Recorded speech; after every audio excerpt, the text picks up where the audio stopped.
good morning, good afternoon, good evening, depending on which part of the world you're joining us from. And thank you very much for honoring my invitation to come and join us on this one-on-one interview. The purpose of this interview is for me to interview very accomplished women across the continent whose life will be a testament and an encouragement and inspiration to those of you who will come and listen to their story firsthand. Sometimes when we listen to each other, then we know that we're not alone. And then one way or the other, it can impact our mindset. It can be a catalyst for a drastic change in our lives. It can also be something that will challenge us. So this series will run from January to December. And at the end of the year, all the women who have been interviewed, their stories will be published in a book called The Phenomenon Women of 2025. So, and is a venue for us to um, acknowledge women who have done well in their fields and women who are impacting lives in their community and across other communities where they have networking and impact. So you're all welcome. We appreciate if, as you listen to the interview, your mics are muted. If you have any question, kindly type in the chat room. There will be somebody who will read out the questions and the compliments for the speaker, but it's going to be a one-on-one. I will start with introducing her, then she will start telling her story. We have a format of how she's going to tell the story. She'll start with her family background and then educational background, then her career path, and then her impact and her inspiration. At the end of the interview, she's going to leave us with a word of wisdom on how all the women that are here on watching the interview can have food for thought to go back home and see how what she has shared with us will impact their various life or will impact the lives of people they also mentor. But this is more like a mentorship interview. You're not alone. As difficult as the world seem to be, there are ways we can all work together. And when we work together, we are stronger. And that's the slogan for the network. In diversity, we are stronger. Nobody is left behind, no matter your economic, religious, educational background. All we see a woman, we see a mother, we see a wife, we see a sister. And the aim is for us to join hands together to ensure that we're all emotionally, mentally, spiritually, and financially okay to be able to take care of our various families and more importantly, ourselves. So you're all welcome. I will find out if her honorable is ready and then we'll be pinned together. So she's ready. We're going to start. Can you put the spotlight on both of us? Dr. Uyi, yeah. Yeah, thank you. Perfect. Thank you. So, Madam, I want to say thank you very much for honoring my invitation to join me on this Expert Professional and Business Women's Network International one-on-one with Princess Nwakego Ibrahim-Pam. I'm the founder and the chairperson of the network, and we've been in existence for the past 11 years. This is our 11th year, and we're all over the continent, over 25 countries, different women, different background, different creed, but we have one purpose, and that one purpose is to make our life impactful to the people around us and the communities we live in. So Dr. Uyi, Jennifer Oduwa-Malaka, it's my pleasure meeting you through Zoom. I hope one day I'll be able to meet you in person. That would be delightful. So that said, Dr. Uyi is a highly accomplished academic and professional person. She's a strategic thinker. She's an economist and advocate for social issues. a key player in global financial institution. It is my pleasure and honor to welcome you to this one-on-one interview. I would like you now to tell us about yourself, a little bit of your family background, and after that, your educational background, and then we'll take it segment by segment. And it's going to be interactive. So the viewers and participants may want to ask a question based on the story you're telling us, how impactful and how inspiring it will be. So you're open to interact with them. Mine is just to introduce you, and then I'll step back a little bit so that you have the time to speak for some time. So you're welcome, Dr. Yu.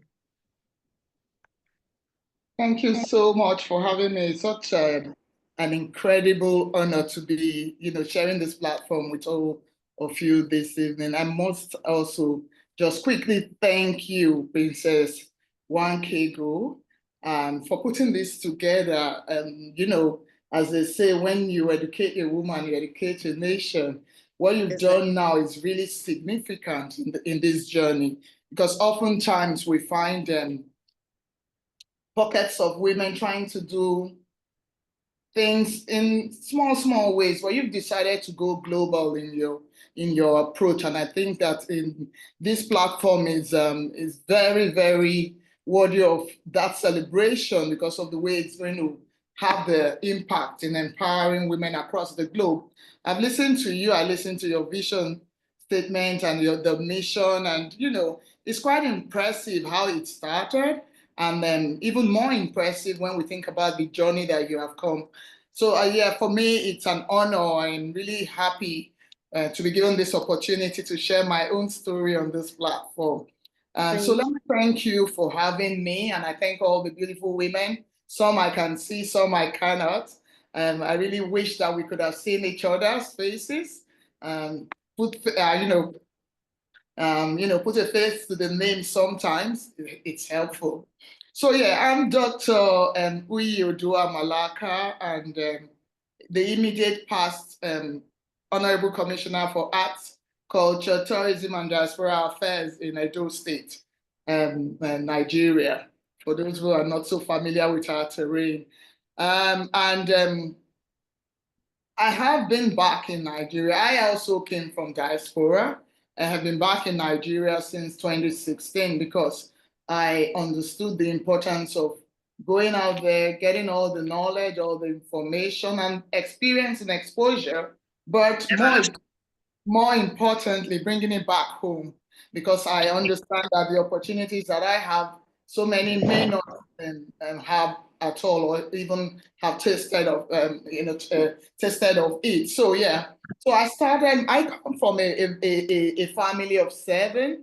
I am the first child, the first daughter, and so I grew up with that immense responsibility that's often attached to being first daughters in large Nigerian families. So yeah, I'm the first of 7, and all are adults in their own right, fully accomplished too in different areas of life. My parents, my father was a big business, a transporter into transporting business, while my mother was, as we like to call her, the maverick of etiquette, a Queen's School graduate who ended up being a police officer. And so I, grew up in a really structured and, very orderly environment. Yeah, so my life was very regimented, if you like, if I could say that. I also I come from a really large family, so the whole communal upbringing and all of that was part of my life's journey as well. My mother, a retired commissioner of police, had so many biological and non-biological children who often shared our home with us. So I grew up really being in that environment where I learned to share everything I had really with everyone. And so that's how I've come. I started my education in Edo State. I was born in Benin City, in the south region of Nigeria, Edo State. I am an oral girl.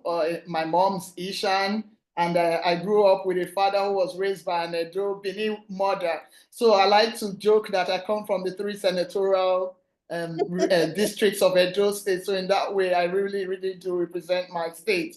And so Yeah. I was born in Benin, and I grew up in Benin City up to my primary level. I went to a Morton Nursery Primary School in Benin, which is now the Our Lady of Apostles School in Benin City. After which I then went to secondary school in Federal Government Girls College, New Busa. So I am one of those pro-unitate people.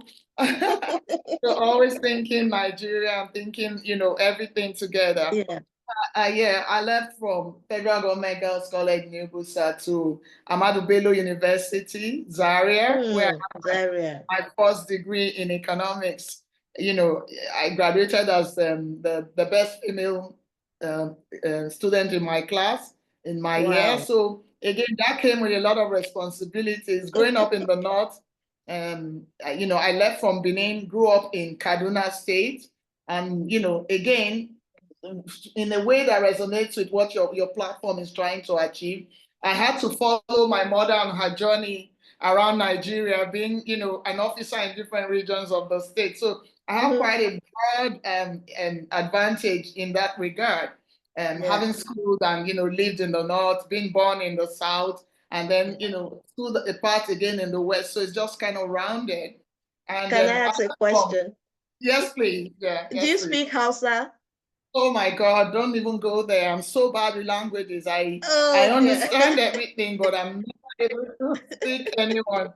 So the only language I would speak is my mother's dialect in Esan. But I do understand Hausa, Yoruba, and Edo language Okay, perfectly. great.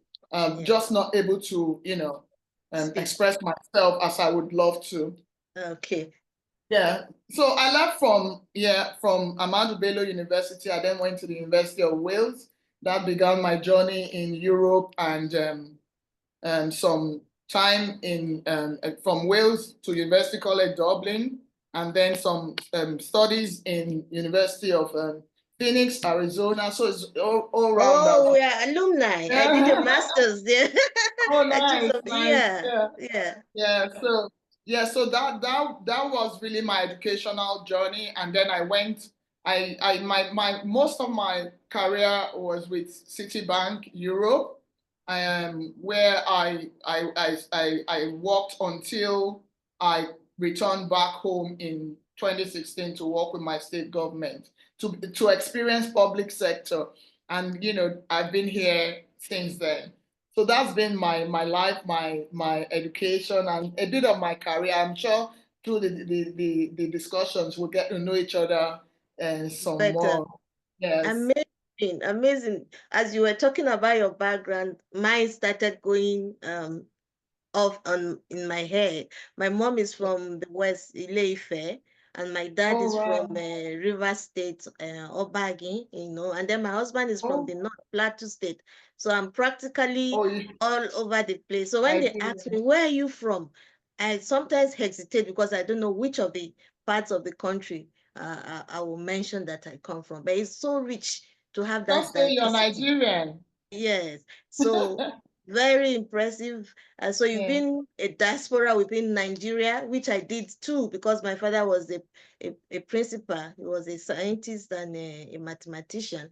So we Oh wow. moved quite around. He moved quite around in Nigeria. He was even born in Kaduna. So that was our generation where people moved around and felt safe and comfortable Yes, with each indeed, other. indeed, Yeah. yes, And indeed. and your the topic of you sharing, resonates with me. I have 17 other siblings where we share, Oh, we pass things down, nothing ever goes to waste, everything is prim and proper, You have to remember there are younger ones coming after you. So you wear your dress in such a way that it's always neat to hand over to the next I know one. that So, story so well.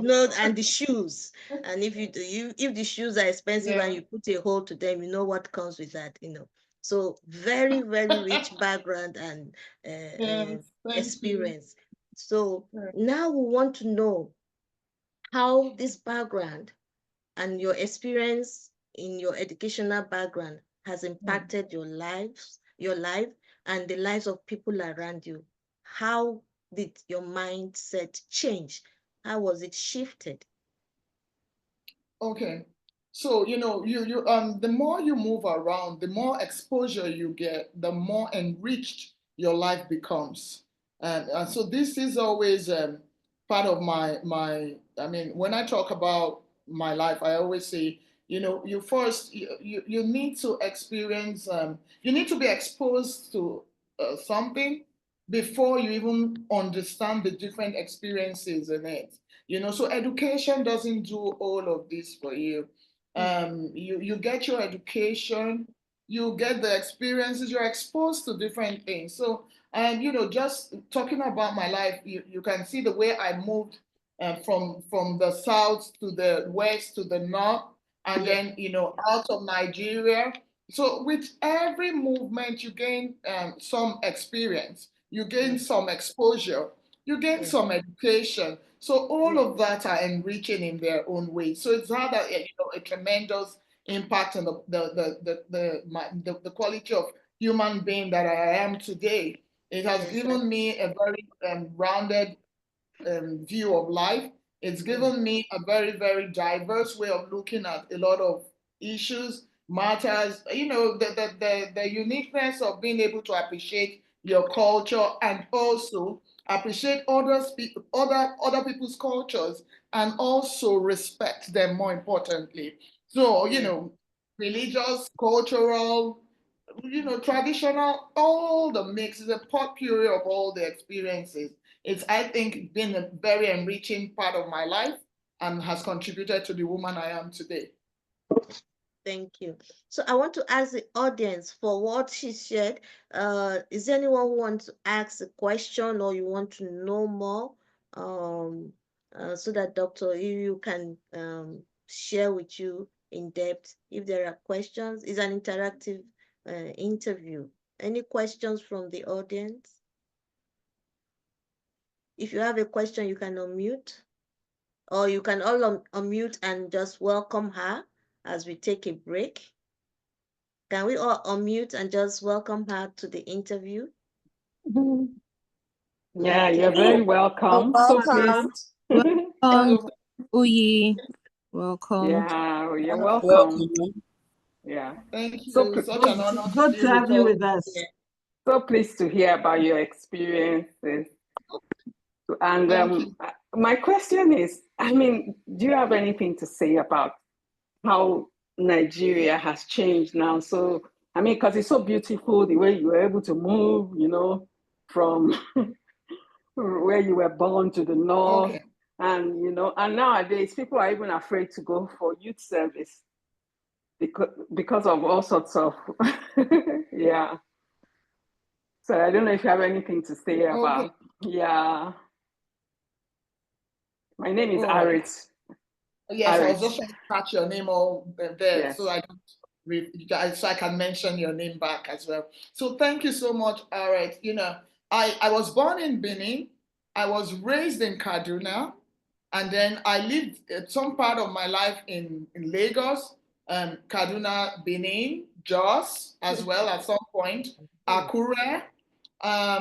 So all of these different areas, I experienced a very, very different lifestyle in each of those places. And if you compare it to Nigeria that we have today, let me just take you back. Going then through secondary school in Kwara State, New Busa, we had it was a unity school, Federal Government Girls College, New Busa. So we had children coming from all over Nigeria and even some African countries at that time. So you can imagine the representation. You can imagine the cultural exchange that you get in one place, you know, having an idea of what happens in Igbo land in the east, what happens further up north, you know, in the west. All of that were enriching in their own ways. So we got to know each other. We got to live with each other. And excuse me, you know, we're in Nigeria, so sometimes there's power outage, but it will come up. So you That's can part of hear this. me. That's part of the story. That's part of our journey, absolutely. Yes. Yeah. So you know, so yeah, all right, you know, living in these different parts, being in Kaduna and being in Nubusa, first of all, and experiencing people from all over Nigeria and my classmates, we grew up together. And we got to exchange different parts of our own family values, different parts of our cultural, you know, differences in that small space. So it broadened our mind. It gave us a whole different perspective to life. And that was then in school. And then again, living in Kaduna. So what I've taught in Nibusa is about growing up in Nigeria back then. So if I take you now to Kaduna, I would bring in the religious aspect. Many people wouldn't like to touch on these things, but growing up in Kaduna, we almost lived like we were one big family. Yes. You know, there were no barriers, there were no differences. We would wake up at, you know how it is when you're in school. We would go party, come back home late, but we looked out for each other regardless of your language, your tribe, your religious, affiliations and all of that, or even your orientation as it is today. But we were just all one. And then again, in Lagos, you know, mixing with other people again, more cosmopolitan, you experience different, individuals, different cultures. But now, if I take it back, and that was, let me say, about, 20, 25 years ago, if you look at what we have in Nigeria there today, you would see so much suspicion, so much, animosity sometimes. You don't even know where it's coming from. So much anger and aggression across different areas. Maybe I often joke with people that I am from Edo State, but I am more northern than Edo because that's so deep in me. I grew up with all of them. So a lot of the ways that I would do things now would be more like a northern person. But now you see, I'm coming back to Edo. I'm experiencing my culture all over again. And I can tell you for free, it's really different. It's different from the culture I left behind. And so Nigeria has changed in a lot of ways.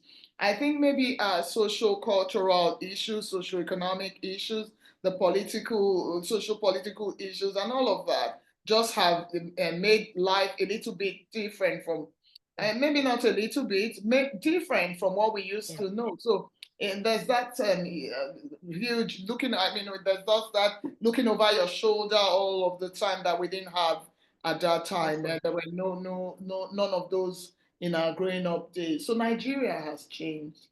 Whether we like it or not, in some regard for better, and then in some regard as well, not so impressive growth. And that's why I always encourage everyone who's out there in diaspora. I say, look, we've come out, gone are the days when our parents went out to study and stayed back there. We should now incorporate, imbibe in us the culture of going out to study and bringing back home some of our experiences so that we can also improve our own home front. There's no place like home. That's my There's no strong place like belief. home. Yeah. I Yes. totally agree with you. There's no Yes. place like home. Karen, I Thank hope you. I answered that. Yeah.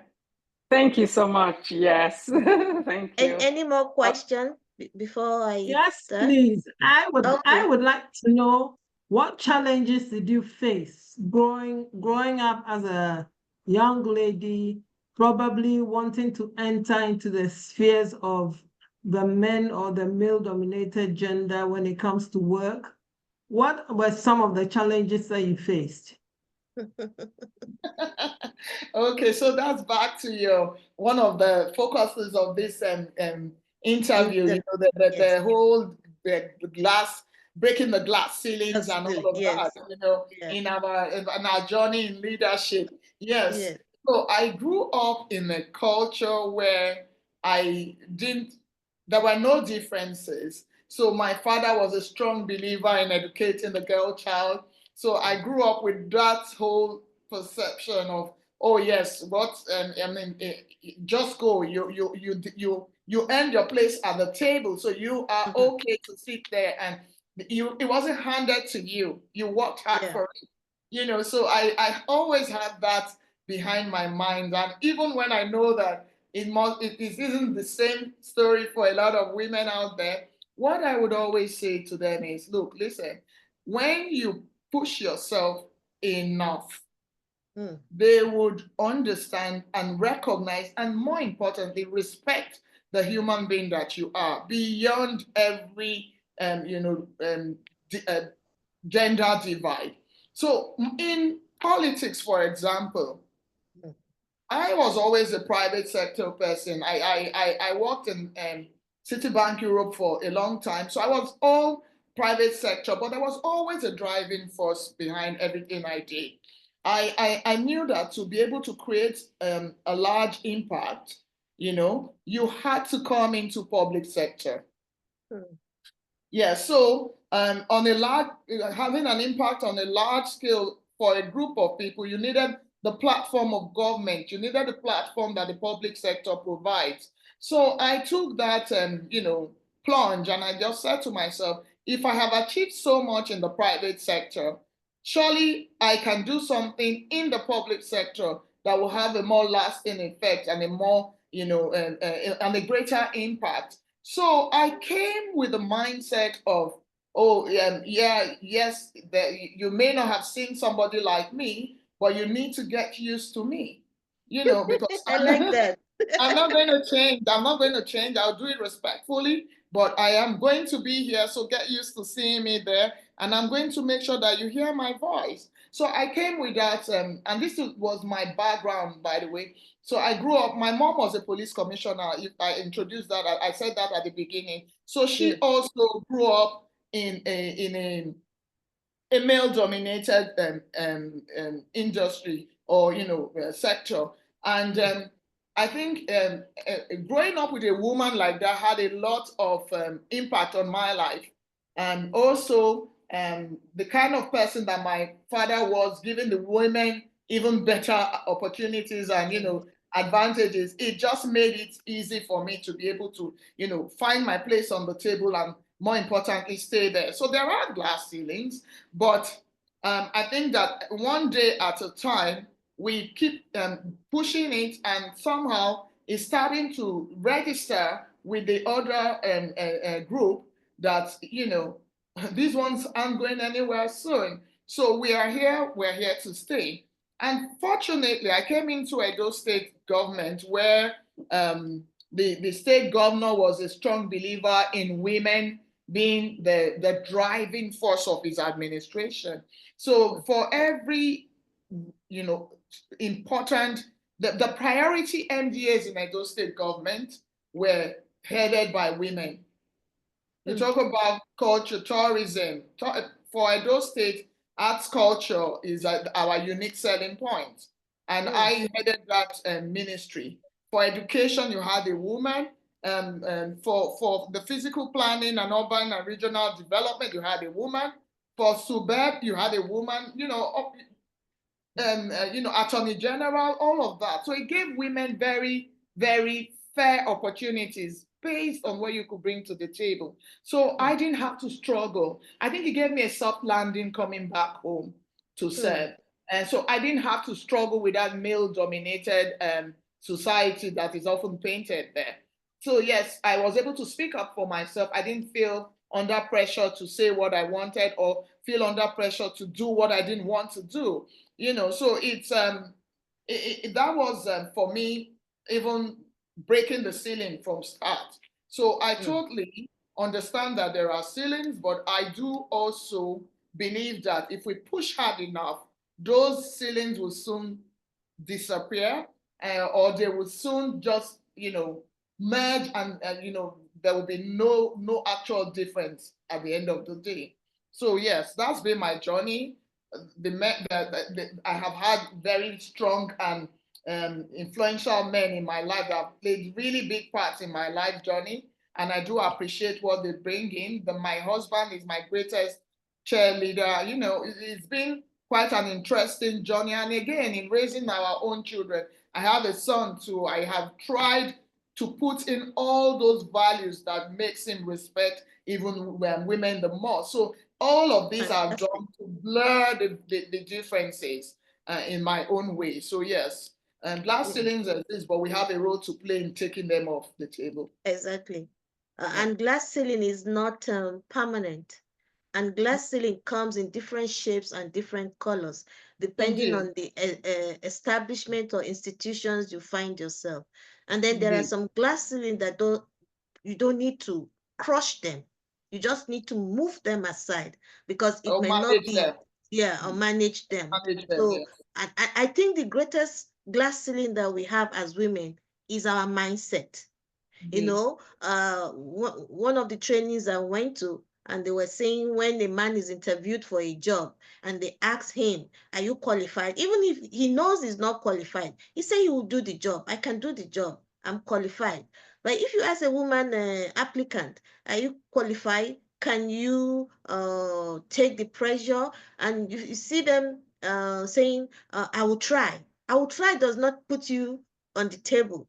Doesn't give you any advantage, no. Yeah, it doesn't give you any advantage. It makes you look. It actually writes you off. Yeah. Yes. So our mindset is our greatest glass ceiling. We should be able to be bold enough to acknowledge that we are capable of doing it. At that time, even if you don't have the skills, because people do learn on the job, and that's something that the women are catching up to now. In those days, when a woman does not have the skills, she's not going to lie, which is a virtue, which I appreciate. But now, if you have an opportunity, even if you don't have the skill, you tell them, yes, you can do it because you're going to learn on the job.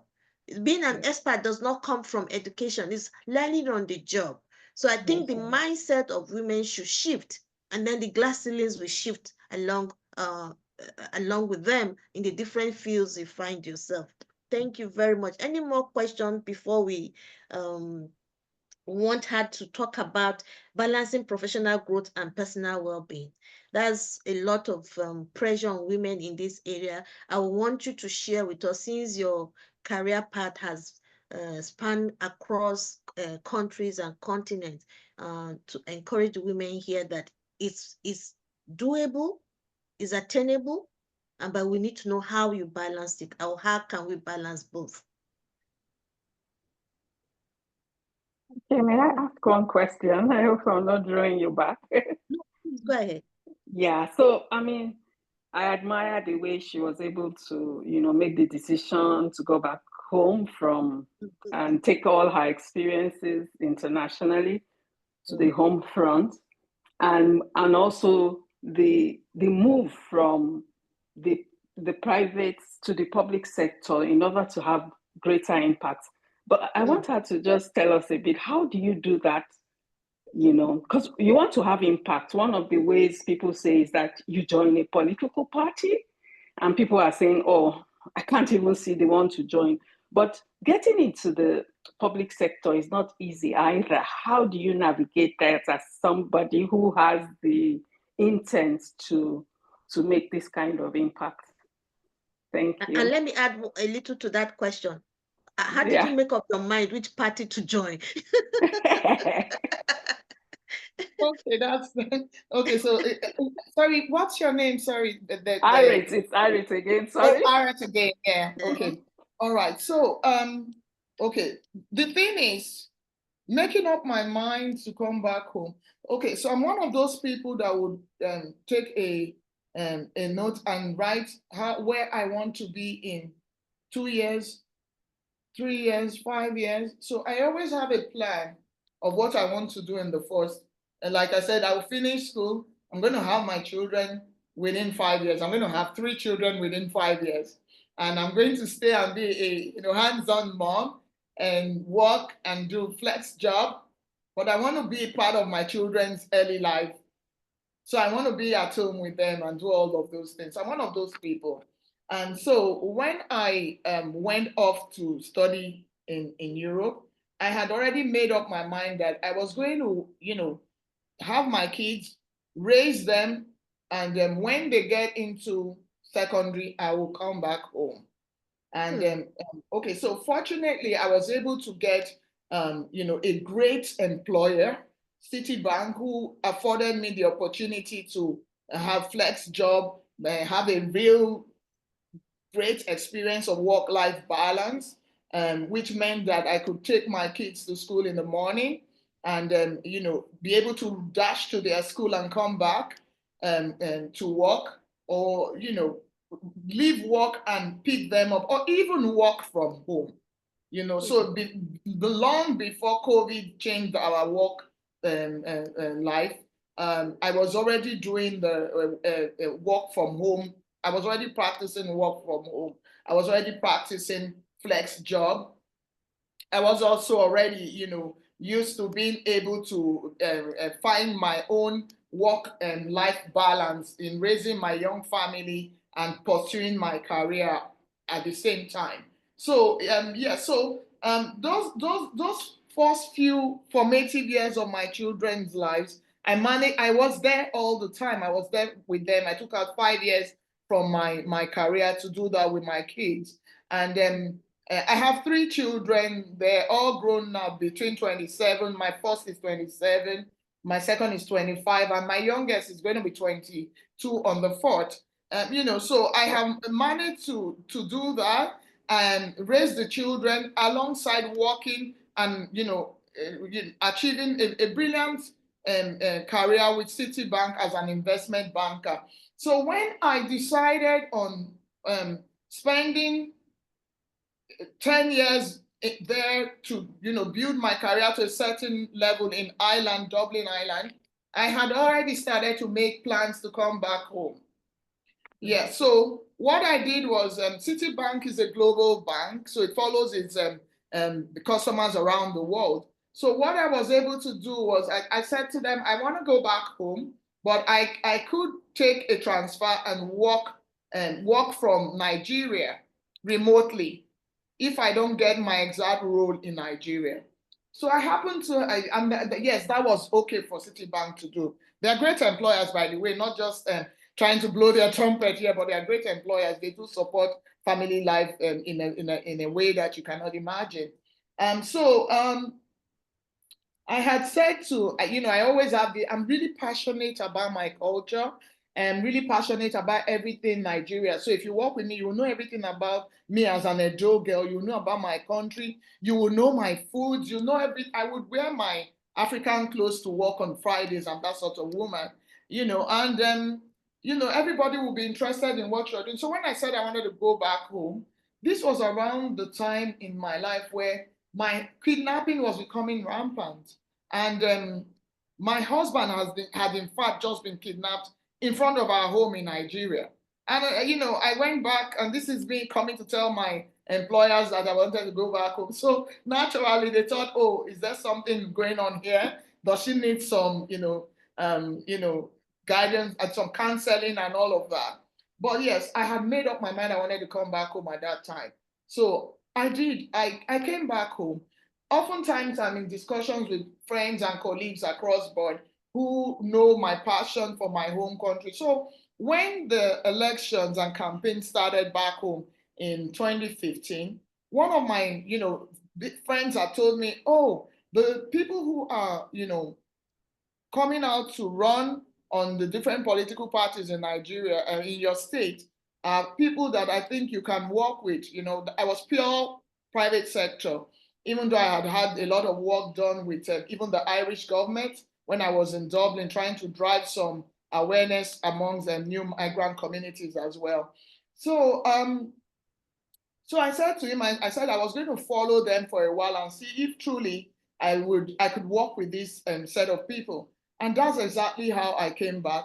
I took a leave of absence, came back home, and joined the campaign. So I followed the campaign round, And, at the time where I was supposed to, when we had won the elections and I was supposed to return back to my Citibank job, the newly appointed governor at the time, Governor Obaseki, said to me, they were in the office and he asked to see me. And I got there, immediately I got there, said, okay, let's do a tour of the government house.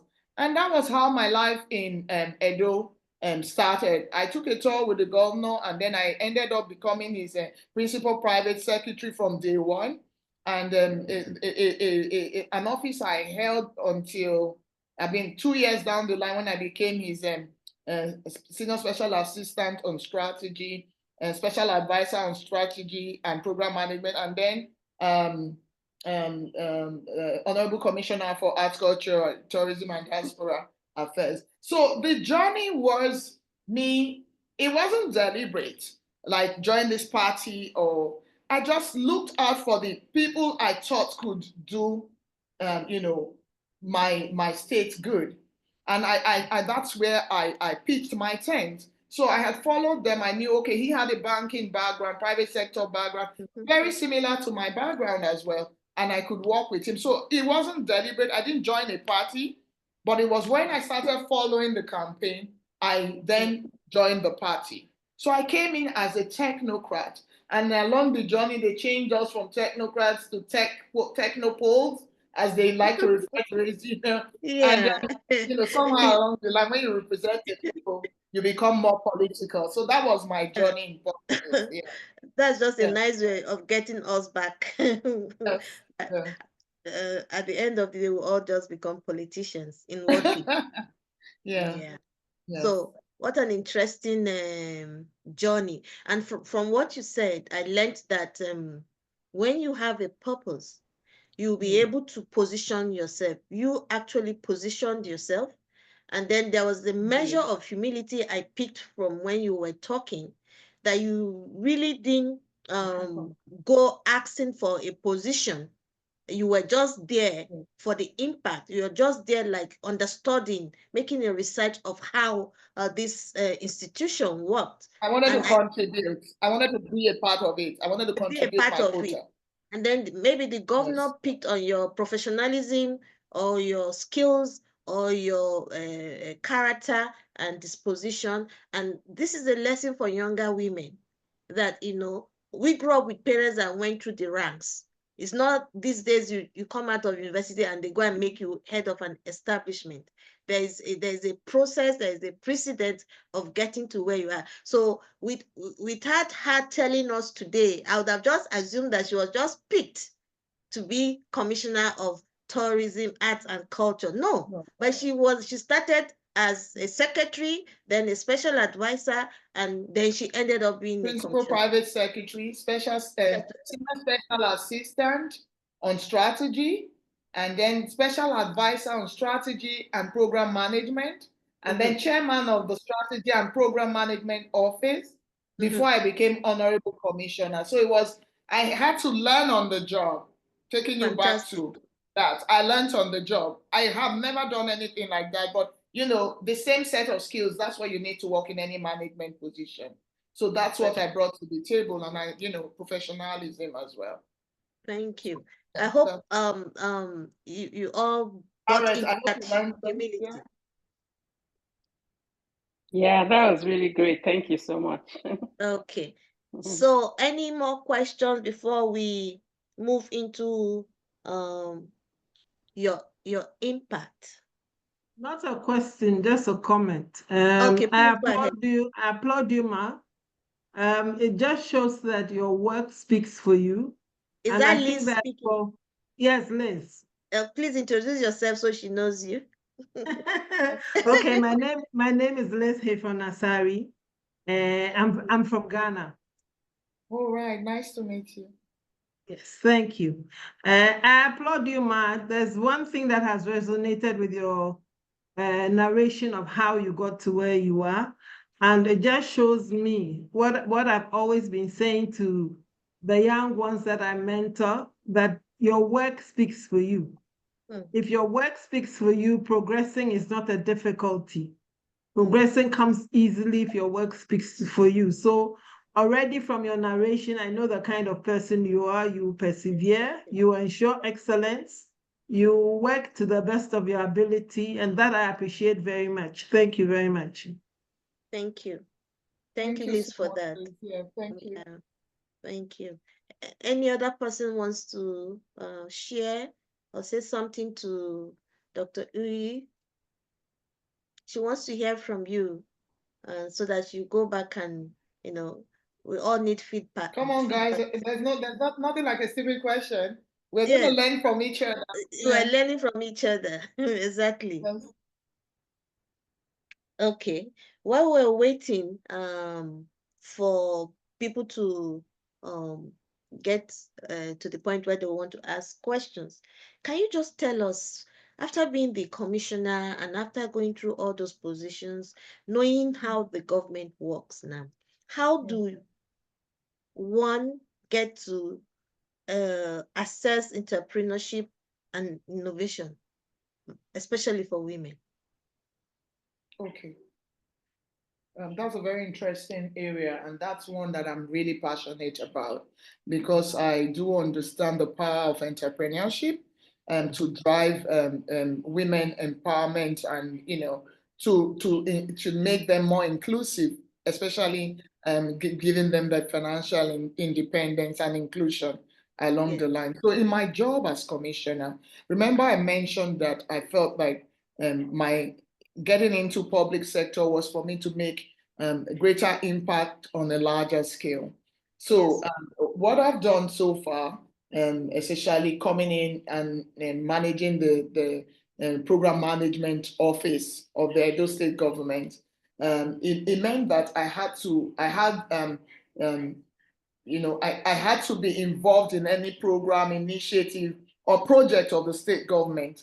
And having gotten all of this experience and my passion to also enrich the lives of other women, I always deliberately looked out for areas where women could come in and benefit from whatever direction the government was taking.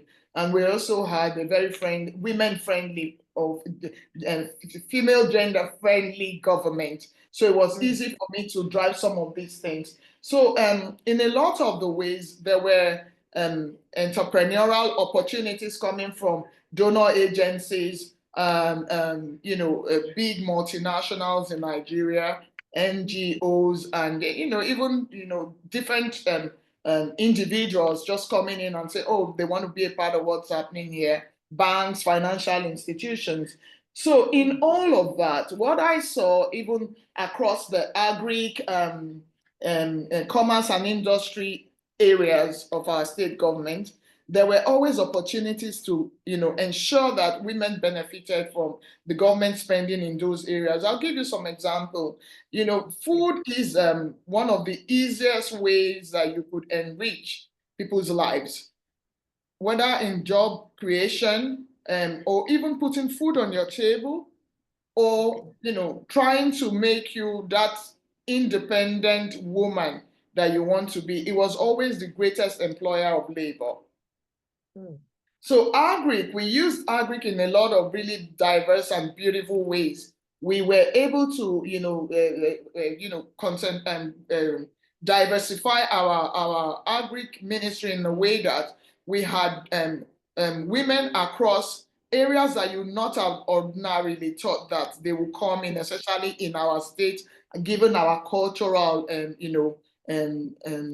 beliefs and all of that. So we're able to get women to come into, there's a program called Cassava Millionaires that we sponsored as a state government. So we're able to bring in women into the value chain of cassava to ethanol production. And this was government getting help from the different stakeholders I just mentioned, and giving these women soft loans, seeds, and helping prepare land and all of that, getting them to that level where they knew that if they worked for 6 months, they will get some meaningful returns on their investment whether in financial or manpower investment into the farming project. So a lot of them took advantage of that.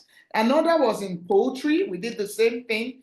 We gave feeds and brought in different species of birds, gave women, the opportunity to be able to raise birds within a 3 to 6 months period. They were, counting their monies and, going from one poverty level to, a very, even though in some cases modest, but comfortable life for them, lifestyles for themselves.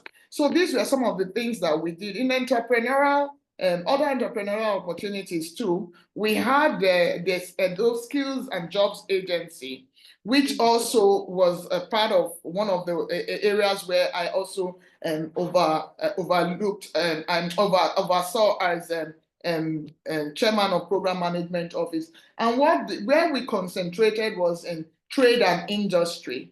So whether you were looking for female mechanics, female carpenters, areas where you would not ordinarily find women, furniture makers and stuff like that, the government provided soft loans. And in a lot of ways, this helped in alleviating poverty and creating jobs for more of our population.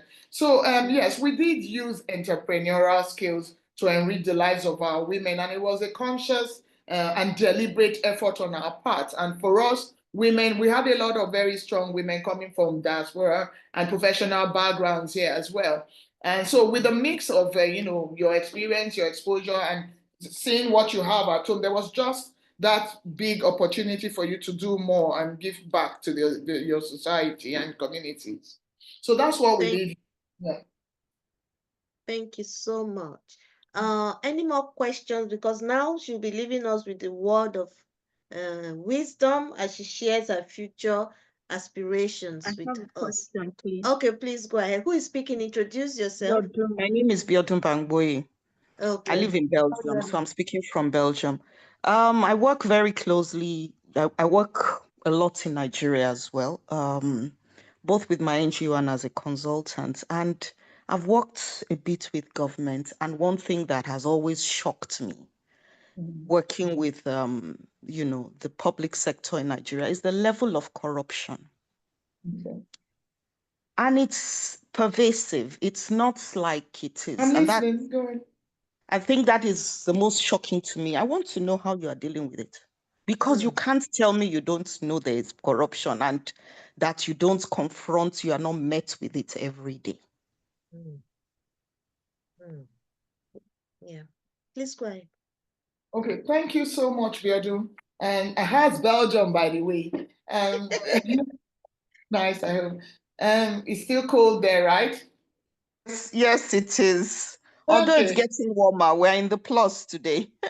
Oh, nice. Okay. So thank you so much. Yeah, you've raised a really valid area that we struggle to deal with in Nigeria and across board. So what we did differently in Edo State was to go completely paperless. So we had a digital platform. Our governance was e-governance, which meant that you use the platform where you had to ensure that there was accountability, transparency, adherence to set guidelines and whatever rules governed your ministry.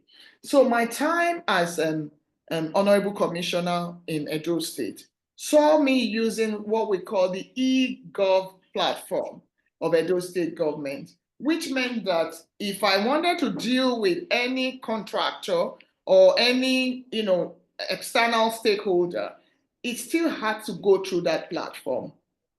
It's not a case of you carrying files from one place to the other or people hiding your files as they do in some establishments in Nigeria. It was a case of a letter coming in from an external party, the letter being processed on our platform, our e-governance platform, and everyone along that line who had the responsibility would have access to the document. So it's out there, it's open. You must comply with the procurement and all the guidelines that you need to conduct any business in government. So that's what we did. And that's helped us fight corruption in a lot of ways. Yes, there is corruption, but for us in Edo State, we were able to bring in these digital platforms to help us not just to reduce the level of corruption, but also to make it transparent enough for stakeholders to believe in what the government was offering. And it was also, in a good way, able to help us conduct governance, public sector governance, in more respectable and, if you like, more transparent, of course, and more credible ways. So that's what we did in my time there.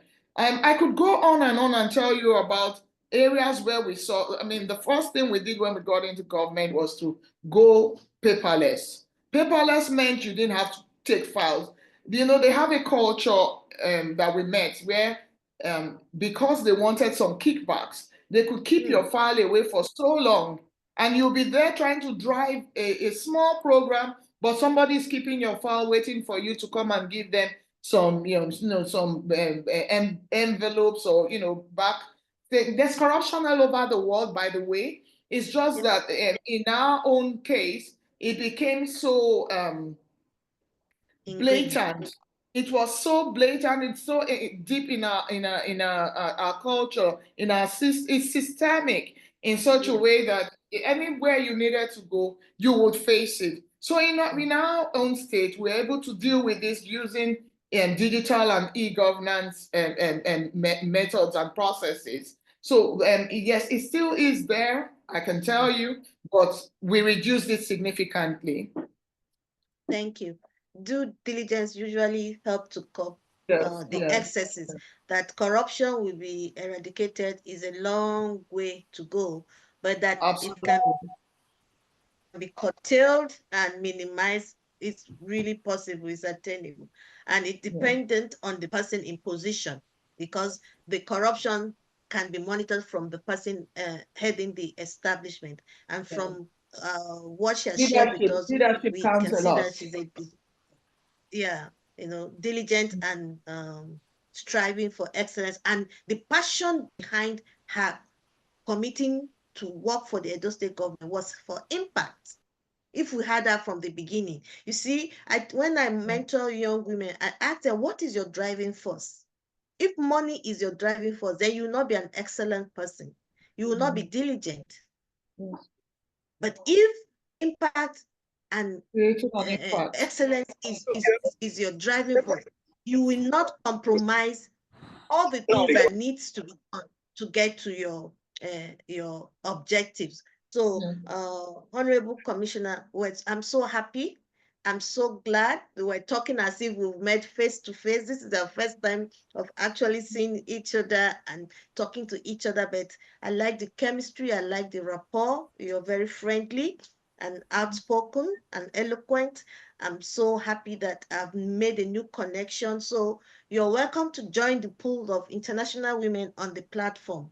We need your expertise, we need your skills, we want to interact with you so that younger women and all of us, like you said, is an exchange of knowledge and experience. And so we're looking forward to having you. I'll be reaching out to you for more of our programs as the year draw to a close. But for now, if there are no other questions. I have a question. Sorry, I've been raising my hand. Yeah, see, so Bola's hand is up. Yeah. Yes. Good evening, ma'am. My name is Bola Odunaga I'm based in the UK. My question is, like you said, you transitioned from the UK, then back home, then you have to go through different positions to get to where you are. Can you give us one example of a challenge that you went through in the process of trying to make a change to a particular project or particular restructuring a particular office space or something? How did you navigate that in Nigeria, and what were the success stories, if you don't mind? Okay, very well. Thank you so much, Bola. I'll answer that quickly. So my time in office as commissioner also saw me, coordinating the Edo Film Project. Edo Film Project, we started off with the vision to reposition Edo State as a film production hub in Nigeria. So this meant that we needed to go out and look for specialized skills and interested partners that could come and partner with the Edo State government. So for people in the the film project is having to deal with creatives. So for people in the creative sector, they often are given to their own independence, flexibility. They don't want any sort of structure in the way they operate or conduct their business. So setting up that Edo film project, we had to reach out to movie directors, producers, big film houses, all over Nigeria and, outside Nigeria as well. So this meant that there was an existing structure that we were going to try and tweak. Yeah. So they have been used to doing things in their own way back home. So you are bringing in a new vision of what you want film to look like in Edo State. So this also meant that you were going to be dealing with a lot of young people. Edo has a young population. So we're going to be dealing with a lot of young people whose attention span is short. Very dynamic, very, knowledgeable. I love that the Gen Z generation, by the way. Yes, they are. They interest me in a lot of different ways. So it meant that we're going to be dealing with a whole array of creatives across different sectors in different districts in Edo. So the biggest challenge we had was trying to alter the existing culture. Yeah, so trying to bring in and bring the stakeholders, old and young, to the same table, the guilds, the unions, the associations, all across the creative industry in our state to say, look, you have been conducting business in this way, but here's what we are suggesting. This is what we think will help reposition Edo. This is what we think will, enrich your lives better and place you on a more international scene, if you like. And yes, we fought a lot of battles with the old style people who thought, okay, government is coming in. This is not an area for government, and leave us to do the things that we want to do. So there was that initial barrier. There was that brick wall, thinking, oh, government wants to come in and take away what we already used to doing. They had their own small levies here and there. That didn't really amount to anything, by the way, but they were just comfortable using having that hold on the creative. So by the time we established that this was how we wanted to create this thing, we also knew that we had to create incentives that will attract them into this space. So for you to come and create a movie or shoot a movie in Edo, the state government decided as part of the project to create, to give you free accommodation, transportation, security, your shoot permits signed by the commissioner, and availability to props and locations free of charge. And so that immediately swayed a lot of people. So whereas there was the old school wanted to stick to the old patterns, they now saw something that was more presentable, something that was more inviting. And that was the way we got into the other population. So there was a brick wall from the beginning, but in less than 3 months, we had successfully cracked that brick wall. So while we projected 100 movies in 1 year, in 3 months, we had far surpassed 150. Yeah, so that for me was part of my biggest success story and one of the biggest stories I can tell you about how breaking glass ceiling sometimes you need to create, you need to dangle the carrot really well, and then everybody will come on board for you. So that was what we did, and it was a success story. Thank you. Thank you. Coming from diaspora to Nigeria, you have to be very resilient. You have to not give up. It's attainable to change work culture in Nigeria. It just takes you to be patient and be humane with them.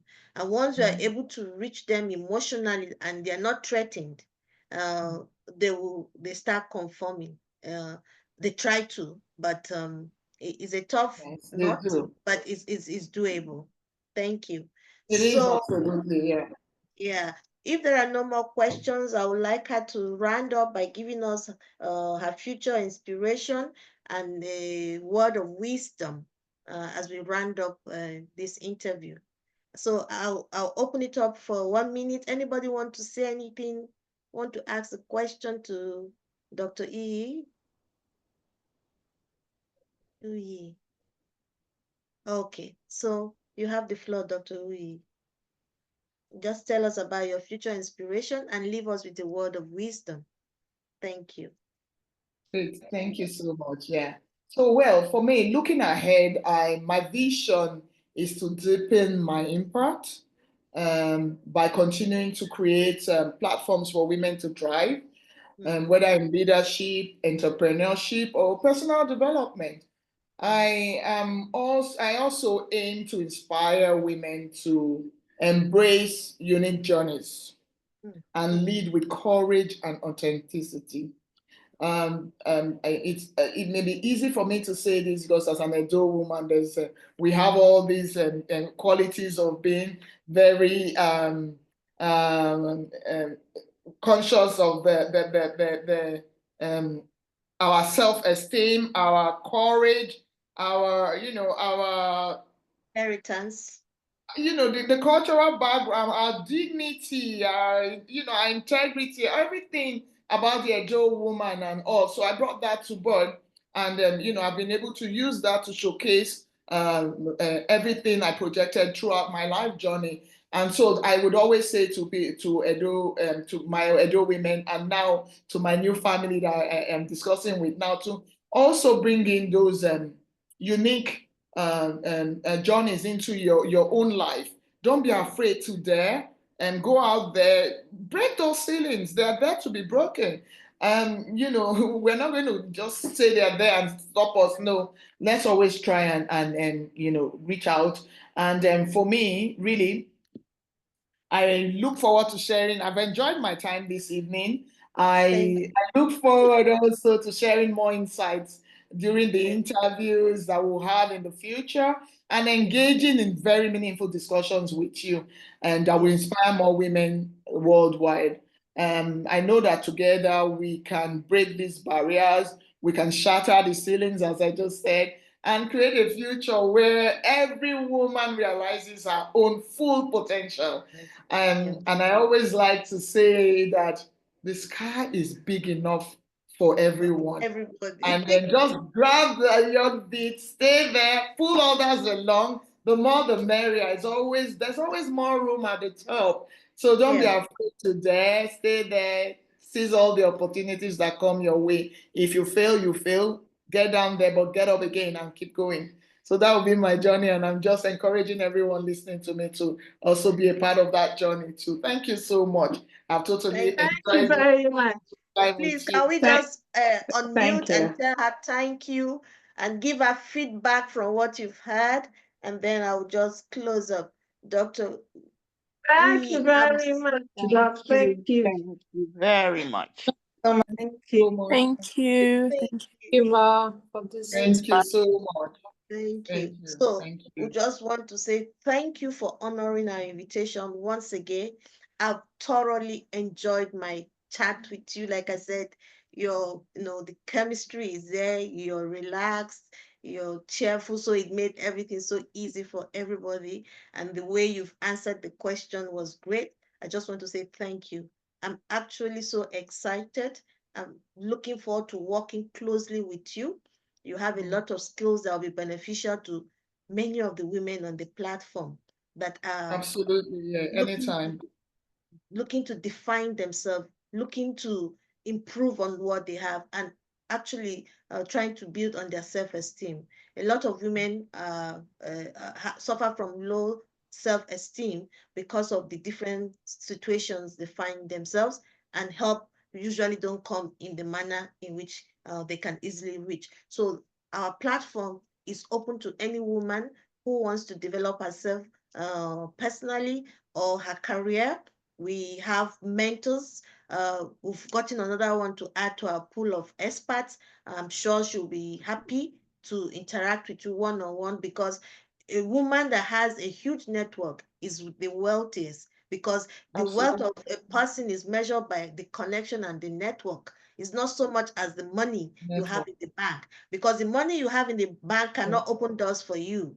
It's the people that you know Oh. and the position where they are that open doors for you. So networking, interacting with people. Your network is your net worth. Yes, your network is your net. Very important. Yeah. Yeah. So start looking and start uh, being intentional with your network.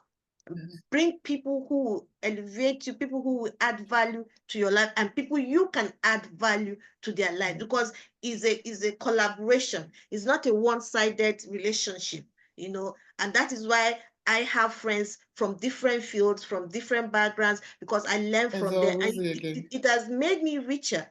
It has it has shifted my mindset in such a way that I really don't see color. I really don't see economic background. I really don't see anything than you, the person. You understand? So when your mindset is framed in that manner, then you are humane, you are accessible, you can relate with people at different level at different times. So thank you, Dr. Uyi, for coming on this program. We'll be reaching out to you. We'll say thank you in a more appropriate manner. But today has been excellent. I've enjoyed myself. I was anxious at the beginning, and my son said, "Mommy, don't be anxious. Have you seen where worry adds anything?" I said, "No, actually, no, worry don't add anything to your this is." So I'm very happy, and I'm glad that this was a successful interview. So everybody that has come for this interview, thank you very much. You can reach out to us. We have our Facebook page. We have our website. We have LinkedIn. You can send a question or inquiry. You'll be answered immediately. If you need help to groom yourself in whatever areas, we'll be able to connect you to people who will mentor you, or we'll be able to share our knowledge with you as much as we can. We can also hold your hands and you succeed. There are women who started with this network some 11 years ago. They are all now professionals. They now own their own businesses and are impacting lives all over the country. So all over the continent. So it's doable. The line has gone off again. Yeah. So you need to come together, and the more, like she said, the more the merrier. The more we are stronger, because of the quantity and the quality of people that have come together. So thank you, everyone. God bless you. Love from DC. I appreciate that anytime we call upon you, you join in our program.